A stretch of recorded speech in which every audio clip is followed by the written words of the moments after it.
नमस्कार दोस्तों, मैं राम चौधरी।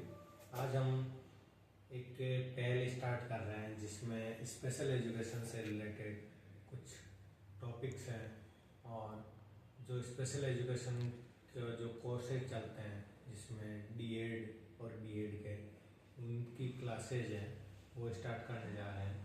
तो उनमें एक्चुअली क्या है कि स्पेशल एजुकेशन में एक्चुअली स्पेशल एजुकेशन होता क्या है, स्पेशल एजुकेशन नॉर्मल एजुकेशन से डिफरेंस कैसे हैं, उनमें दोनों में क्या फ़र्क है ताकि वो स्पेशल एजुकेटर कहलाते हैं और वो नॉर्मल एजुकेटर कहलाते हैं, उसको भी अभी हम एक्सप्लेन करेंगे। इसके साथ साथ स्पेशल एजुकेशन क्यों ज़रूरी है, स्पेशल बच्चों के लिए स्पेशल एजुकेशन क्यों ज़रूरी है, नॉर्मल स्कूल में क्यों नहीं वो उतना डेवलप कर पाते हैं, वो चीज़ भी बताएंगे। इसके अलावा इसमें भारत सरकार द्वारा कुछ अधिनियम या कुछ एक्ट पारित किए गए हैं, उनके बारे में भी थोड़ा सा जानकारी प्राप्त करेंगे। तो चलिए स्टार्ट करते हैं वीडियो। स्पेशल एजुकेशन क्या है? विशेष शिक्षा। विशेष शिक्षा किसे कहते हैं? विशेष शिक्षा जो विशेष शिक्षा की पढ़ाई की है उनको विशेष शिक्षक ही क्यों बोला जाता है, उसके बारे में। विशेष शिक्षा का मतलब होता है कि एक जो डिसेबल बच्चा होता है उस बच्चे को उसी के अकॉर्डिंग आप उसको शिक्षा दो, उस बच्चे की मानसिक जो बुद्धि है उसके अकॉर्डिंग ही उस बच्चे को एक्टिविटीज़ के थ्रू या अदर कुछ प्ले एक्टिविटीज़ हैं या जिस चीज़ में उस बच्चे को इंटरेस्ट है उसके अकॉर्डिंग आप उसी चीज़ को मॉडिफाई करके उस बच्चे को सिखाओ, वो एक स्पेशल एजुकेशन का पार्ट है।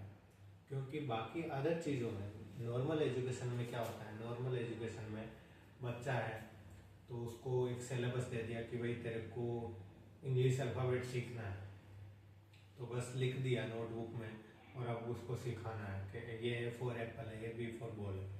जबकि स्पेशल एजुकेशन में ऐसा नहीं होता है।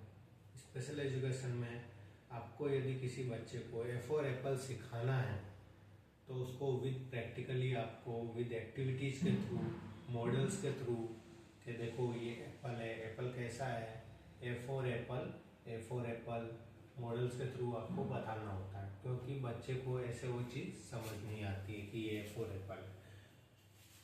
इसीलिए जो नॉर्मल एजुकेशन है उससे स्पेशल एजुकेशन डिफरेंट होता है। अब स्पेशल एजुकेशन में कौन कौन से ऐसे एक्ट्स होते हैं जो भारत सरकार ने स्पेशल बच्चों के लिए लागू किए, उसमें सबसे इम्पोर्टेंट है पीडब्ल्यूडी एक्ट। पीडब्ल्यूडी एक्ट 1995 में बनाया गया था, लेकिन इसको 7 फरवरी 1996 में लागू किया गया था।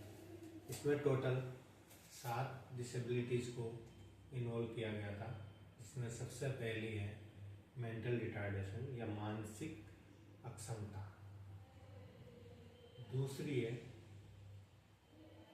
अल्प दृष्टिहीनता, लो विजन, तीसरी है कुष्ठ रोग, चौथी है दृष्टिहीनता ब्लाइंड, पांचवी है हियरिंग इम्पेयर्ड श्रवण बाधिता, छठी है मेंटल इलनेस मानसिक बीमारी, और सातवीं है फिजिकल डिसेबिलिटी जो कि शारीरिक बाधिता या अक्षमता।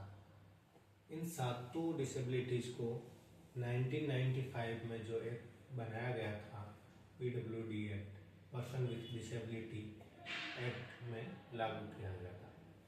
अब इसमें ये क्यों लागू किया था, किस लिए लागू किया था, इसके पीछे का क्या रीज़न है? एक्चुअली पीडब्ल्यूडी एक्ट लागू करने का या बनाने का सबसे मेन मोटिव ये था कि जो डिसेबल बच्चे हैं या डिसेबल पर्सन है, व्यक्ति है, वो समाज की मुख्य धारा से कट जाते हैं, वो समाज में इन्वॉल्व नहीं होते हैं, समाज उनको एक अलग भावना से देखते हैं, एक अलग उनके लिए डिफरेंट सोचते हैं कि यार ये तो पागल है, ये ऐसा है, जबकि ऐसा नहीं है। वो बच्चे या वो पर्सन भी इसमें समाज का एक हिस्सा है।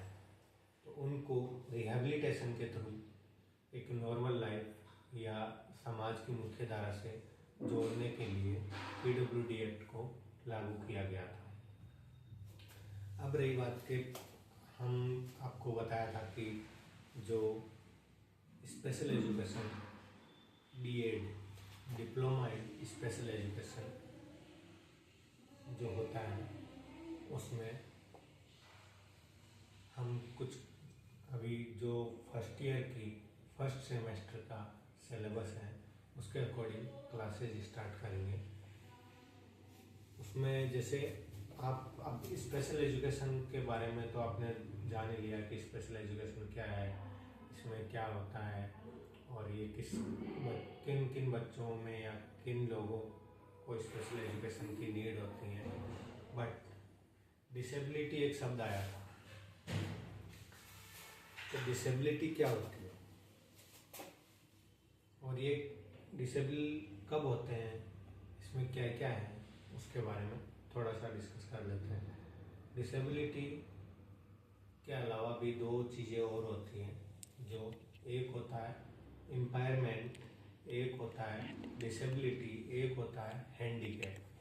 अब इन तीनों में डिफरेंस क्या है? सबसे बड़ी चीज़ है कि ये तीन चीज़ें हैं, इम्पायरमेंट, डिसेबिलिटी और हैंडीकैप। तीनों चीज़ें लिंक एक ही चीज़ से हैं। इम्पायरमेंट है अपनी मानसिक स्थिति में कमी या फिजिकल स्थिति में कोई कमी। मान लो कि जैसे कि कोई अपने को चोट लग गई या पैर में कहीं चोट लग गई, तो वो हो गया अपने एक इम्पायरमेंट का पार्ट हो गया, लेकिन उससे अपना कोई काम इतना बाधित नहीं हुआ, अपन उसको वापस ट्रीटमेंट करके ठीक कर लिए। लेकिन डिसेबिलिटी क्या होता है? इम्पायरमेंट की वजह से अपना जो दैनिक जीवन का कार्य है उसमें करने में कमी आ जाती है। मान लो कि अपना हाथ फ्रैक्चर हो गया तो अपन इस हाथ से काम नहीं कर पाते, या अपनी नज़र कमज़ोर हो गई तो अपन प्रॉपर रूप से देख नहीं पाते हैं, तो वो अपनी जो डेली रूटीन के काम है उनमें अपन बाधित हो रहे हैं, उनमें अपन प्रॉपर रूप से उस काम को नहीं कर पा रहे हैं, तो वो होती है डिसेबिलिटी। अब हैंडीकैप क्या होता है? हैंडीकैप का मतलब है कि इम्पायरमेंट और डिसेबिलिटी की वजह से जो समाज में अपने को समस्याओं का सामना करना पड़ता है। जैसे मान लो कि किसी के दोनों पैर कटे हुए हैं, तो वो बेचारा व्हीलचेयर की सहायता से जा रहा है, लेकिन उसको हर जगह व्हीलचेयर से मान लो कि रैंप नहीं मिलता है, कहीं सीढ़ियाँ मिल जाती है, तो वो उसके लिए एक हैंडीकैप हो गया, क्योंकि वो उस पर आसानी से अपना काम नहीं कर सकता, वो उस पर चढ़ नहीं सकता है, या वो अपना पैरों से चल नहीं पाता है, तो वो एक हैंडीकैप में आता है। धन्यवाद। आज के वीडियो में इतना ही।